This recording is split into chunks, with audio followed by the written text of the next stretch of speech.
All right. Well, good morning, everyone. My name is Steve O'Loughlin. I'm Chief Financial Officer for Actinium Pharmaceuticals. Before I begin, just disclaimer and safe harbor, as I may be making forward-looking statements in the presentation. I would encourage you to refer to our SEC filings, filed and amended from time to time. Actinium is focused on developing targeted radiotherapies for patients with unmet needs. We have a deep pipeline, and we believe we're on the cusp of clinical success that will allow us to build a fully integrated specialty oncology company. Our lead asset, Iomab-B, has completed patient enrollment in a pivotal phase 3 trial. We're expecting data readout in the third quarter of this year, and thus far through the study, we've seen very promising data, which I'll highlight for you. We recently licensed the European rights to Iomab to a company called Medica in exchange for $35 million up front, $452 million total deal value, and royalties in the mid-20% range. We also have our Actimab-A program, which is our second clinical asset that we believe has the potential to be a backbone therapy in a disease called acute myeloid leukemia, or AML, which has the lowest 5-year survival of any blood cancer, and patients have a significant unmet need there. We're expanding our targeted radiotherapy franchise both internally through efforts into CAR-T and gene therapy conditioning. We've also entered into collaborations. We are collaborating with Astellas Pharma, top 20 global biopharmaceutical company out of Japan. And in 2022, we've announced 2 collaborations, one with Aveo Oncology and another with Epicentrix. We currently have over $100 million in cash on the balance sheet, including the proceeds from our EU licensing, which funds operations into 2025 and gets us through several significant clinical and regulatory milestones. Quick snapshot of our pipeline, led by Iomab-B.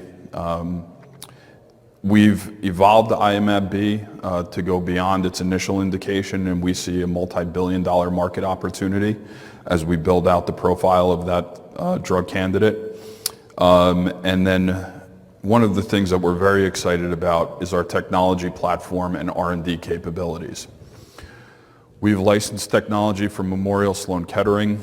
We've grown that technology. We now have over 170 patents and growing. And we have the ability to work across several targets for blood cancers and solid tumors. We can work with multiple different isotope warheads, and our focus is to create the best therapies for patients. So I'm going to start talking about our lead asset, Iomab-B, now, and you're going to hear me talk about something called conditioning.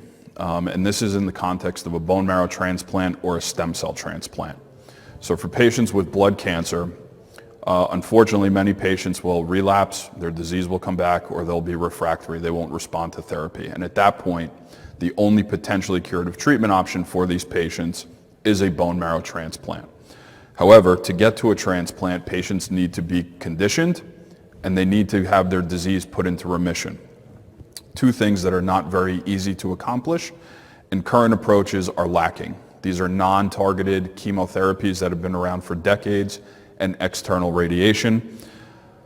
There's over 175,000 patients diagnosed each year with blood cancers potentially treatable with a bone marrow transplant. Less than 25,000 of these patients actually go to a transplant. So there's a significant access gap. And with our drug Iomab-B, we believe we can address this. Iomab is a targeted therapy. It targets something called CD45, which is expressed on all blood cancer cells and the patient's bone marrow. It's not expressed outside of that. By arming it with a radioisotope, essentially what we're doing is creating a heat-seeking missile. Blood cancers are highly sensitive to radiation, but because they're spread throughout the body, you can't treat them with traditional radiation that's applied from outside. Too many side effects, too many toxicities, you would end up killing an overwhelming majority of patients. But with our internal targeted delivery, we're able to introduce a highly validated modality that we think is going to be promising for these patients. We licensed Iomab from the Fred Hutchinson Cancer Research Center out in Seattle, Washington.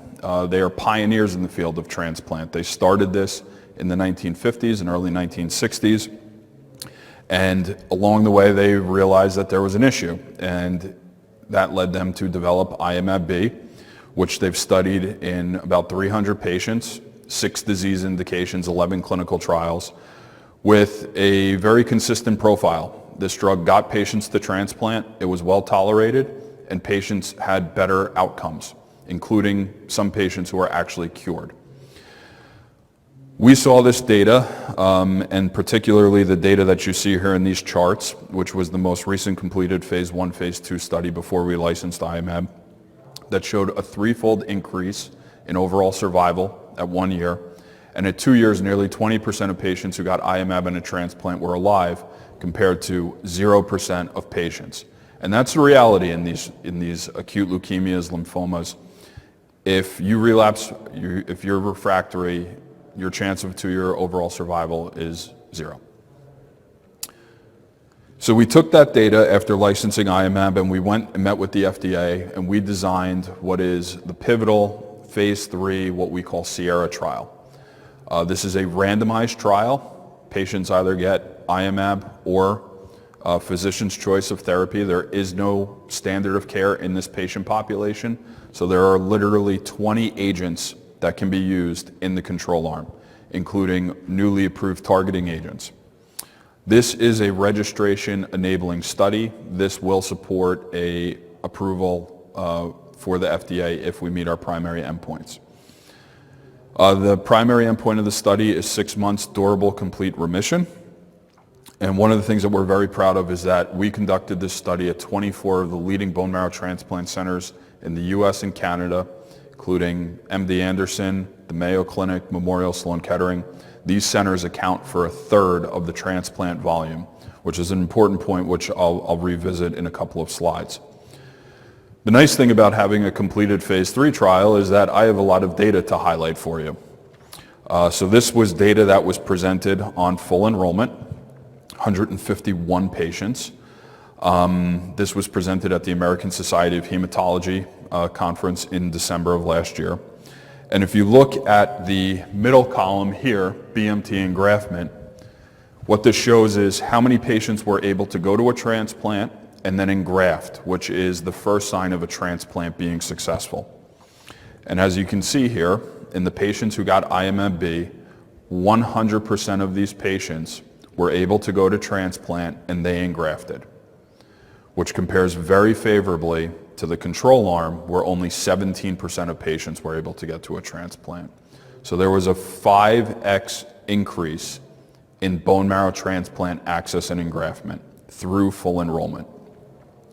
To put that another way, the patients here who did not get a remission, who could not go to a transplant, that's 83% of patients on the control arm. That means that 83% of patients on the control arm have already failed for the primary endpoint.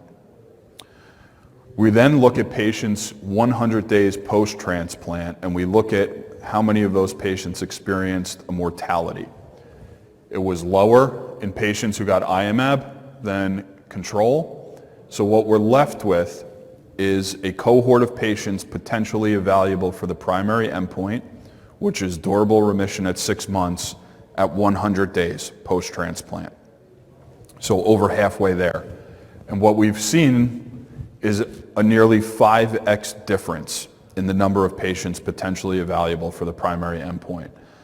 This data has been consistent throughout the study at 25, 50, 75%, and now 100% enrollment. It's consistent with the data that we saw that was produced by Fred Hutch. We're very excited about the top-line data readout coming later this year. What we've also been able to look at is the safety profile and adverse events. Because Iomab-B is targeted, we are delivering high amounts of radiation directly to the bone marrow. We are sparing normal healthy organs like the lungs, the GI tract, and the heart. As a result, we've seen statistically significantly lower rates of sepsis or infection, which is one of the leading causes of transplant mortality. P-value of 0.002, highly significant. We've also seen lower rates of febrile neutropenia. So we think that safety data will also be very valuable in conjunction with the bone marrow transplant access data that we've seen. This is for patients relapse refractory AML.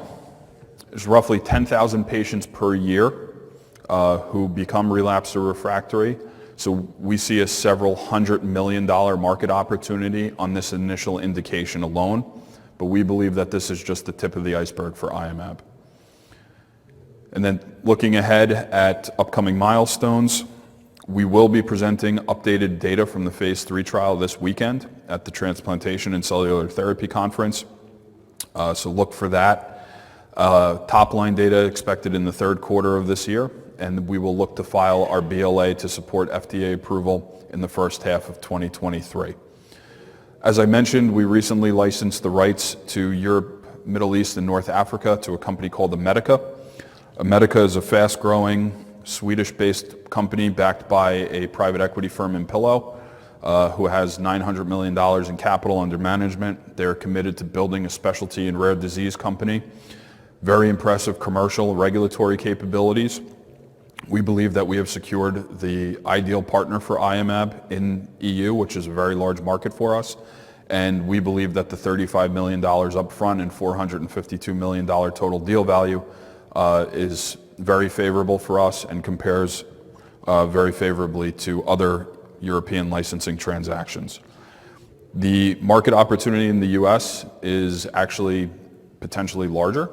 There's twice as many patients transplanted in Europe than there are in the US. And again, we think that Immedica is the right team to bring this drug to those patients in Europe. You meant twice as many in the United States than Europe, right? Twice as many in Europe than the US. Yeah, it's actually larger. Yeah. I mentioned we think that AML is just the tip of the iceberg for Iomab.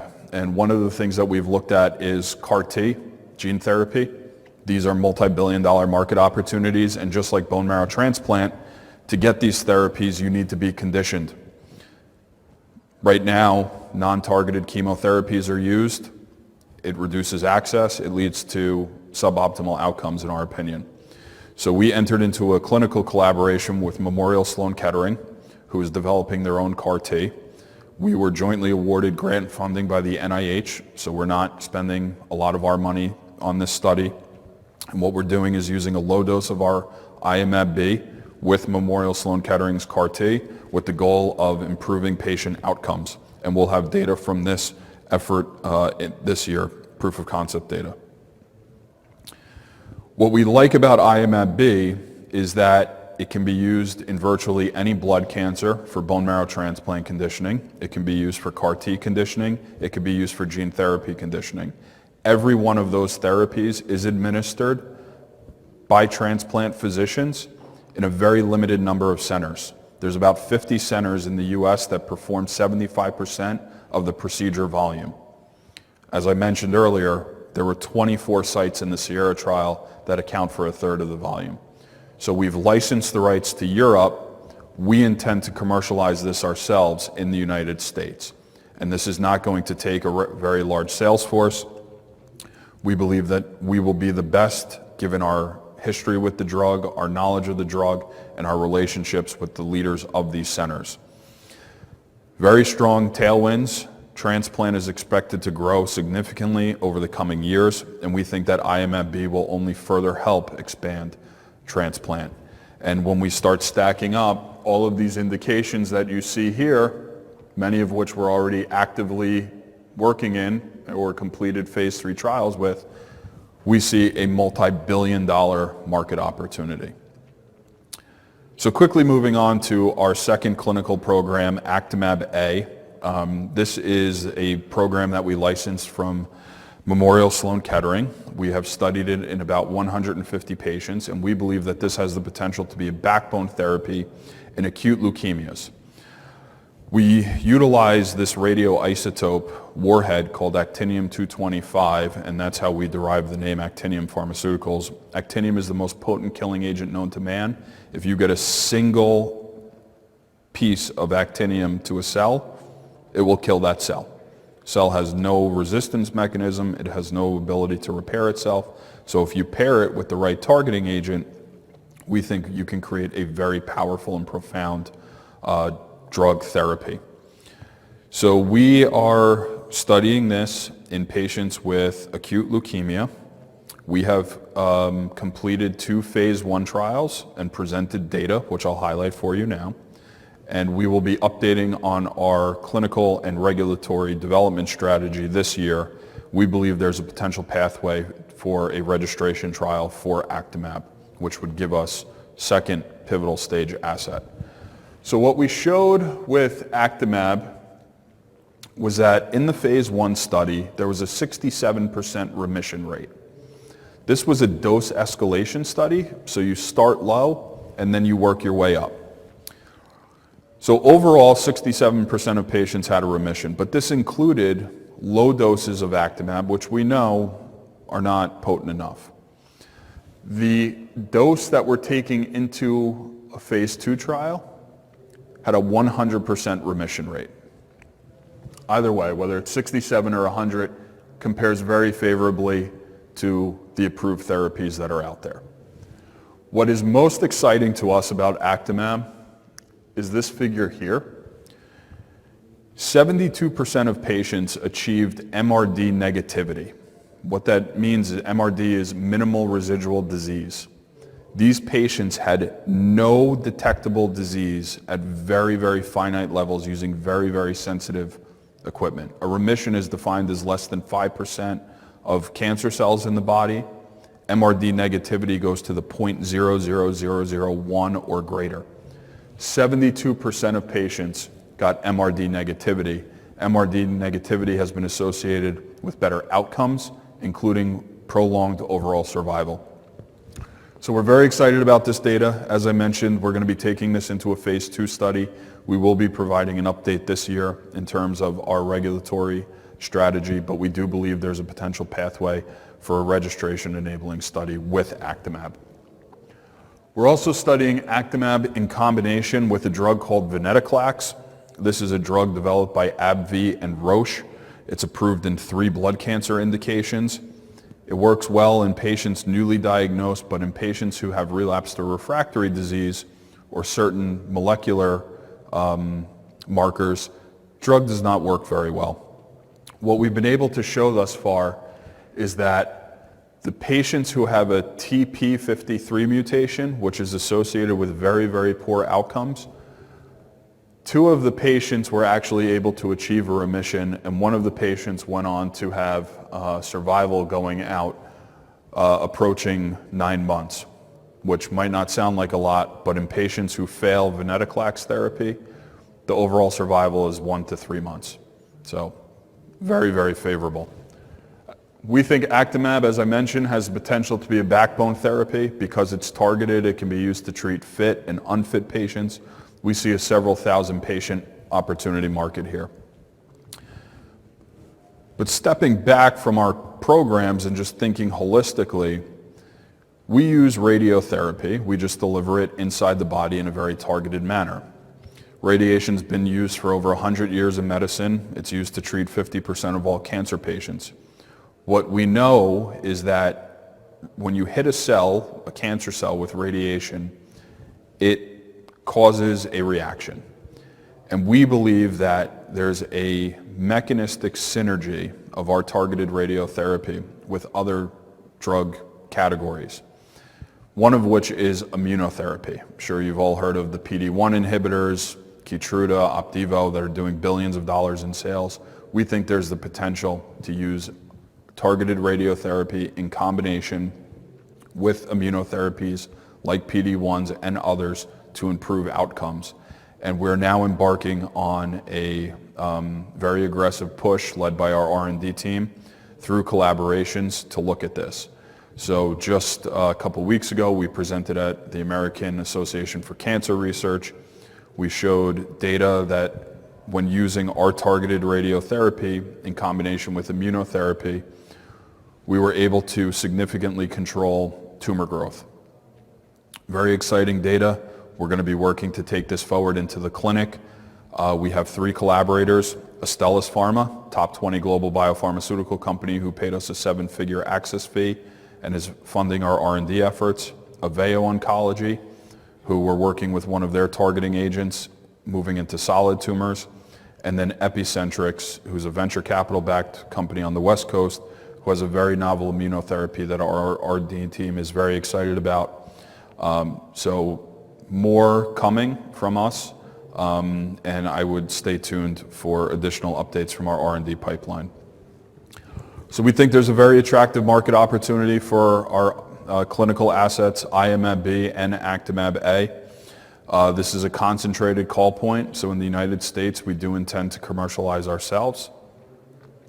As mentioned, obviously in Europe we have secured a partner, and we would look for additional partnerships for the rest of the world. But when we look ahead, there are many significant milestones expected across our pipeline, namely top-line data from the phase 3 Sierra trial in the third quarter of this year, BLA filing to support FDA approval, data in CAR-T and gene therapy, an update on our Actimab-A program, both in terms of clinical data and then a regulatory and development strategy to hopefully support future approval, and then additional efforts with our R&D platform to further advance our efforts into both blood cancers and solid tumors. And with our balance sheet, with over $100 million in capital, we are funded through virtually all of these milestones and funded into 2025. So I think it's a very exciting time to be coming to the Actinium story. Look for the phase 3 data update this weekend at the TCT conference, and then leading up to the top-line data readout from Sierra that I think investors are most excited about. So thank you everyone, and happy to take any questions at this time.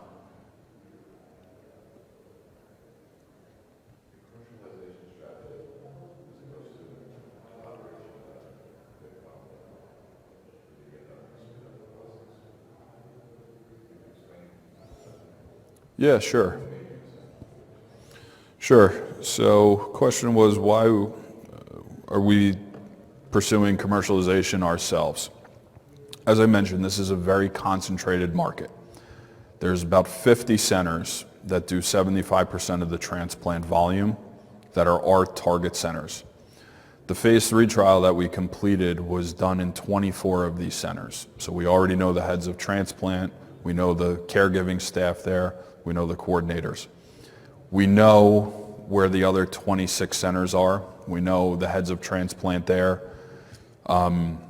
We think that this is a market that can be commercialized with a relatively small but scientifically focused sales force. This is transplant. This is not a market that big pharma plays in. There's not a lot of innovative drugs in this space, so it's not as if there's already an established company who has an established sales force here. We think because this would be our primary focus, as opposed to just a product in a broad pipeline or portfolio, that we will pay it the most attention, and given our knowledge of the drug, our experience with the drug, the fact that, our success will be based on the success of this launch, that we are the best ones to do this. And again, this isn't going to be hundreds of reps and hundreds of millions of dollars. It's something that we believe we can not only manage, but something that we can excel at. And then especially when you start thinking about indication expansion, other blood cancers treated by the same physician, you start getting a lot of operating leverage when you start stacking on these indications. And no single indication is expected to be a billion-dollar product, but when you start adding them up, we do see the potential for multi-billion-dollar revenue opportunity.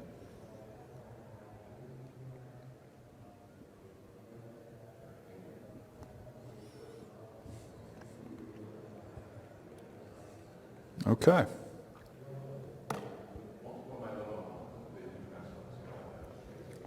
Multiple myeloma is the largest indication for transplant. However, it's autologous transplant, so it's your own cells as opposed to allogeneic. Our initial focus is allogeneic because that requires the most conditioning. When it's your own cells, your body is less prone to reject versus when it's allo and comes from a donor, the conditioning really, really matters.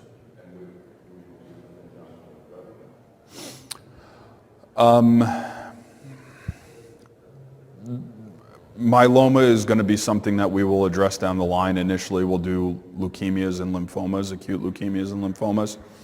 If we were to get down to that point in myeloma, patients would probably have failed Revlimid. I don't believe that we would use Iomab with Revlimid in any kind of combination type of setting. But these would be patients who have failed Revlimid and several other lines of therapy. Okay, being told that's my time. So thank you, everyone. Happy to take questions after.